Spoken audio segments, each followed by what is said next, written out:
नमस्कार, कैसे हो आप लोग। आशा करती हूँ कि आप लोग सब ठीक होंगे, स्वस्थ होंगे और मस्त होंगे दोस्तों। तो फिर एक आज नए ब्लॉग के साथ में। तो आज का ब्लॉग ये है कि आज है ढोल सागर प्रतियोगिता, जिसमें उत्तराखंड से दो नन्हे मुन्ने बच्चे आ रहे हैं, दीपांशु और हिमांशु। ज़रूर देखें बच्चों की प्रतियोगिता, बच्चों का भी थोड़ा मान बढ़ जाते हैं। तो आज मैं कीर्तन का ब्लॉग नहीं बना पाई हूँ क्योंकि मैं चली गई थी ड्यूटी। ये मैडम ने बना रखा है, ये दे नहीं रही है मैडम। ये भी ब्लॉगर है, दोनों के दोनों। ये है मंजू पटवाल का ब्लॉग और एक गायत्री जाड़ा है। तो इनको भी लाइक शेयर सब्सक्राइब करें, इनके चैनल को सब्सक्राइब जरूर करें, गायत्री जाड़ा और मंजू पटवाल। ये है राज राजेश्वरी कीर्तन मंडली राम राम मंदिर। इनके कीर्तन हो चुके हैं, आज आएंगे सर्वप्रथम। और मेरी दोनों बहन भी जुड़ी है इनके साथ में। इनको तो कल के ब्लॉग में देख ही दिया था, परमेश्वरी दीदी जी बद्रीनाथ मंदिर। कीर्तन अभी समाप्त हो चुके हैं। अब 2 बजे व्यास जी आएंगे। अभी सारा पंडाल खाली हो चुका है, बस 2-4 ही बहनें हैं। अभी थोड़ी देर में पंडाल भरने वाला है 2 बजे। हमारे बीच में व्यास जी पहुंच गए हैं।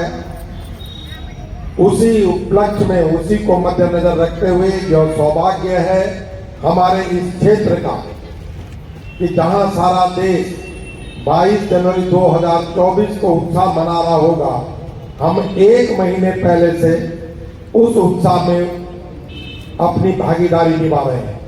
हमने यहाँ पर श्री राम कथा का आयोजन किया और यह नित्य निरंतर 22 जनवरी 2000 गुरु ब्रह्मा गुरु विष्णु गुरुदेवो महेश्वरा गुरु साक्षात् परब्रह्मा। देगी जी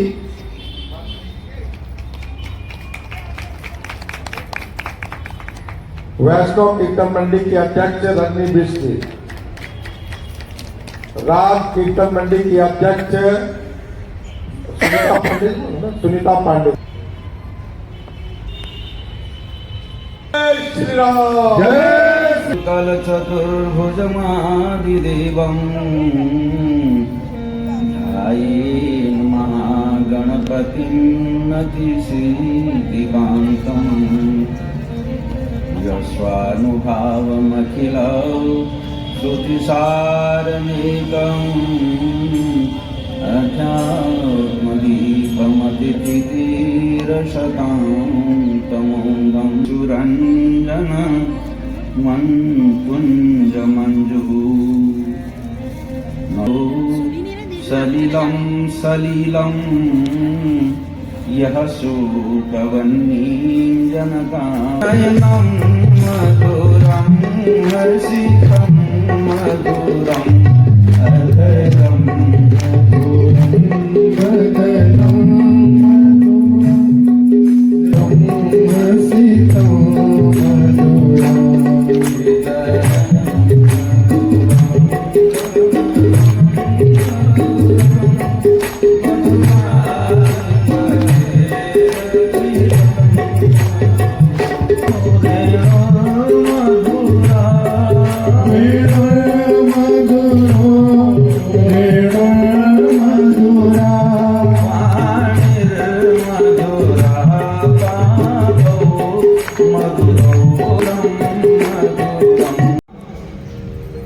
सुख को कहते हैं, का ब्रह्म को कहते हैं, परमात्मा को कहते हैं। और बट आप जानते हो, बट माने बट का वृक्ष सबसे बड़ा हो। ये रामायण की जो कथा सुनाई गई वो बट के वृक्ष में ही के नीचे सुनाई। उमा जी को भगवान कितनी पीढ़ी खा सकते हैं? मुनिम ने हिसाब लगा करके बताया कि 9 पीढ़ी तक तो तुम्हारे पास है। अब उसको लगा कि 9 पीढ़ी के बाद क्या खाएंगे। अब उसको रात को नींद ना आई। नींद ना आए तो फिर पत्नी जी देखें करवट बदल रहे, इधर से उधर उधर से इधर।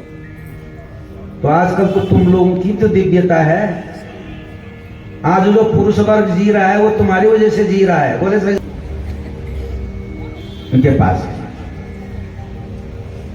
वहां रखा। महात्मा जी से कहने लगे, महाराज अपने सेवक को ये दे दो हमारी तरफ से। महात्मा जी ने कहा ठहरो ठहरो। उन्होंने अपना सेवक बुलाया, सेवक को बुलाकर चल और उन्होंने वो राशन वापस करा दी। अब दोनों वापस आए पत्नी जी ने कहा कुछ समझ में आया? 9 पीढ़ी बहुत होती है, और क्या पता बच्चे हो ना हो, वंशी नष्ट हो जाए और डिप्रेशन में मर जाओगे तो तुम्हारा तो जन्म है वही बिगड़ जाएगा। भगवान का दूसरा पैर धोया, धोने के बाद उस पैर को यूं पकड़ करके जैसे बालक को पकड़ के अपनी गोद में बिठा कहता है जैसे दूध में घी होता है, लेकिन उसको बनाने के लिए दही आदि बना करके मथन करना पड़ता है। उसी प्रकार हमारे देह में रहने वाला जो राम है, उस राम को प्रकट करने के लिए हमें अपनी भक्ति के द्वारा उसको प्रकट करना होता है। जैसे केवट में की हमारे बीच पहुंच चुके हैं 2 छोटे बच्चे, दीपांशु, हिमांशु, ढोल जानकी जी को, लक्ष्मण जी को, माता पिताजी भी साथ में हैं और 2 पार बच्चे कर दिया। पहुंच चुके हैं ढोल पार होने सागर के बाद भगवान ने उसको अपने अंक से लगा लिया और अपना जो हृदय था, जो हृदय का आनंद था, वो भक्त के हृदय में समाविष्ट कर दिया। अब प्रयागराज में गंगा और यमुना जी का संगम है। सबसे पहले उन्होंने संगम में स्नान किया। गंगा जी के और यमुना जी, अरे गंग तरंगा देखी होई दुख दारी दभंगा, यमुना तो उनके सौंदर्य को देख करके आपस में सब ये कहने लगे, दशरथ जी कैकेयी को, कौशल्या को, सुमित्रा को, ऐसे सुकुमारों को वन भेजने में कोई दया नहीं आई। कितना बड़ा उनका दुर्भाग्य है, इतना सौंदर्य का दर्शन करने से वो वंचित रह गई मेरे भगवान के सौंदर्य की। अब रामायण में एक बड़ी विशेष चौपाई आई, कह रहे हैं कि तेजी अवसर आया, बड़े वेग से,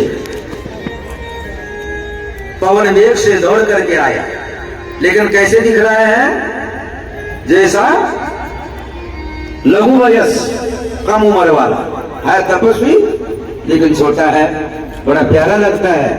कभी अलिखत गति सुबह सविरागी, कभी है ज्ञानी है, अलिखत है, स्वरूप से वह क्या लगता है पता नहीं है ये कौन है, न ऋषि लग रहा है, न मुनि लग रहा है, न देवराज लग रहा है, न सिद्ध, न चारण, न किन्नर, न गंधर्व, न मनुष्य। इसलिए का अलिखित गति विरागी, गति उसकी विरागी उनकी तरह है। लक्ष्मण ने जो अहित अनहित बात कही थी उस पर ध्यान नहीं देना, और मेरी माता का पालन रहा, वापिस नहीं आया, जानकी वापिस नहीं, लक्ष्मण वापिस नहीं। दशरथ जी का अंत समय आ गया है, उन्हें तापस मैंने कितना पाप किया, कितना पुण्य किया है, ये हमारा जो लिंग शरीर है। शतवेदी बाण का प्रयोग किया, मैं वहां पे गया, तब तक देखा मैंने एक तपस्वी पड़ा हुआ है, जवान है, लेटा है, रो रहा है, किस कारण से तुमने मेरा वध, मैंने क्या अपराध किया था, क्या पाप किया था? पशु ही होगा, कोई प्राणी तपस्वी तो हो नहीं सकता, मुझे माफ कर। कहने लगे मैंने तो आपको मैंने तो, ये हमारी आंतरिक एक शुभकामना है और वास्तविक है। कुछ ही क्षण में अब ढोल प्रतियोगिता होने जा रही है दीपांशु और शुभम के द्वारा। जय श्री राम, बोले भगवान बद्री विशाल की जय, बोले भगवान बद्री विशाल की जय, पूज्य व्यास भगवान की जय, राजा रामचंद्र भगवान। अयोध्या में वो हो गया, जन्म हो गया, आगे जाएंगे। और 22 जनवरी 2024 को अयोध्या में पुनः सिंहासन आरूढ़। तो हमने बहुत सारे कार्यक्रम देखे, पर जब तक हमारा पहाड़ का वाद्य यंत्र ढोल, जो विष्णु का स्वरूप है, जब तक ढोल में नाद नहीं होगा तो मेरे राम जी को लगेगा कि मेरे आराध्य तो अभी आए। उत्तराखंड दिया। तो आज हमने उत्तराखंड के 2 बालकों को बुलाया, देखिए सामने, दीपांशु और शुभम। ये वो बच्चे हैं जो ढोल सागर में, जिनकी बहुत अच्छी प्रस्तुति भी है, बहुत अच्छी तामील भी है। अभी मैं उनकी माँ से पूछ रहा था, संगीता जी से, मैंने कहा बहन जी कितने कितने साल के हैं? पता लगा कि दीपांशु 14 साल का है और शुभम जो है वो 13 साल। तो सोहन लाल जी जरा जोरदार के लिए ताली बजा दीजिए दोनों बच्चों के लिए। और मुझे अच्छा कि भाई हम एक बार आपके यहाँ आकर भागवत के नाम से भव्य पंडाल ऐसी व्यवस्था है और वो यहाँ आना था। तो मैंने उनसे पूछा, जो उनके शिष्य है, पिछले वर्ष हमारे बीच में स्वामी अक्षानंद सरस्वती जी, भारी आश्रम है उनका मनेरी उत्तरकाशी में। तो मैंने उनसे पूछा कि स्वामी जी हमारे यहाँ ऐसा क्या है? कहते हैं आपके यहाँ केवल केवल केवल अनुशासन और व्यवस्था, ये उन्होंने कहा। आज मैं समीक्षा वाला हूँ, इसलिए ये उन्होंने मुझसे कहा। मैंने गुरु जी जो आपने पंडाल भेजे हैं, जितनी व्यवस्था वहां तो गलीचे भी जो लगे हैं ना, तो लगता जैसे 5 स्टार होटल होता है ना, पाँव दस जाए ऐसे उस पंडाल में गलीचे लगे। तो जब मैंने उनको फिर रात को फोन किया कि आपने जो फोटो भेजे हैं,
पंचमे स्कंदमाता तुम्हारो झंडा, षष्ठमे कात्यायनी तुम्हारो झंडा, सप्तमे कालरात्रि तुम्हारो झंडा, अष्टमे महागौरी तुम्हारो झंडा, नवमे नवदुर्गा तुम्हारो झंडा, दशमे सिद्धिका भवानी।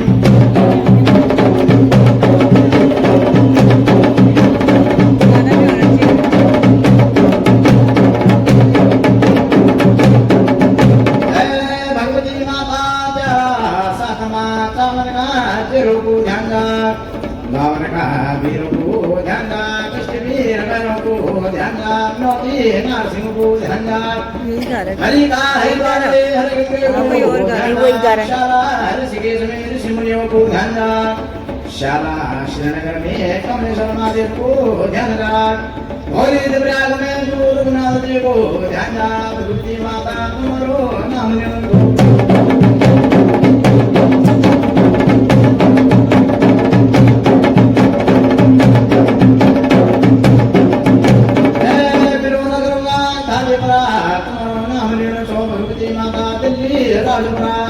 जय दिल्ली राजपुरा भगवती माता तुम्हारो सुवर्ण बनोलो भगवती माता, धन्य भगवती माता तेरी मोहत के द्वयाल बजानो शिरोने अपराध लगानो भगवती माता, धन्य भगवती माता जब जस दे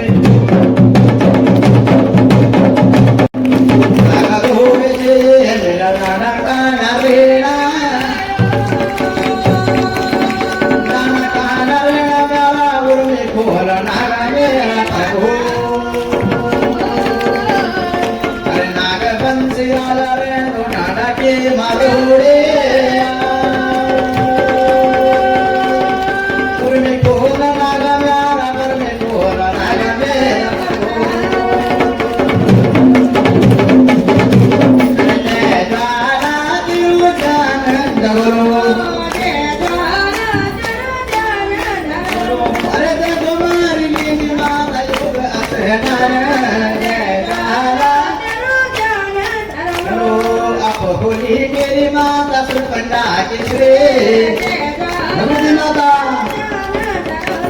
अरे दिल्ली राजो परमाता नाम लेणो अरे सोनाली माता मेरे बाला भुवनेश्वरी अरे बाला भुवनेश्वरी मेरे सिद्धों की थाली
मालाधी,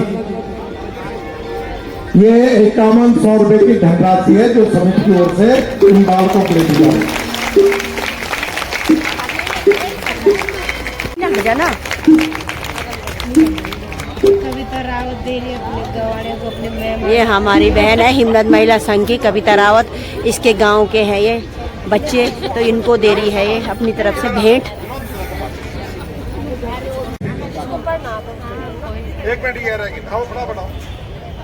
ये हिमनद संघ की बहनों को सम्मान 1 साल से ये नित्य निरंतर कार्य करती रहती है। ये अपना कुदीम वस्तु गोविंदम, ये जो कुछ आपने दिया है ढोल विष्णु भगवान के लिए, ये एज इट इज हम बच्चों के पास दे रहे हैं, सारी रात गिनते रहेंगे और ये उन्हीं के पास हो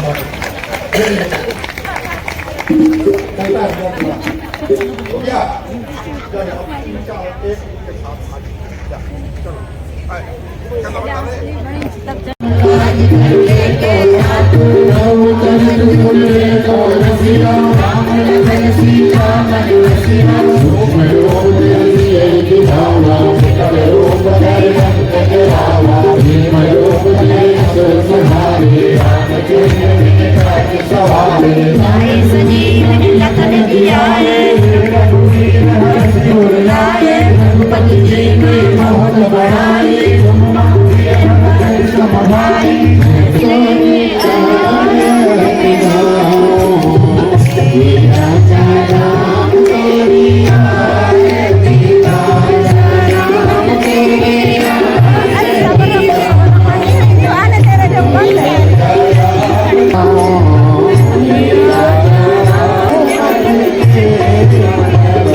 सब अपने अपने घर को जा रहे हैं और पंडाल हो चुका है, धीरे धीरे करके।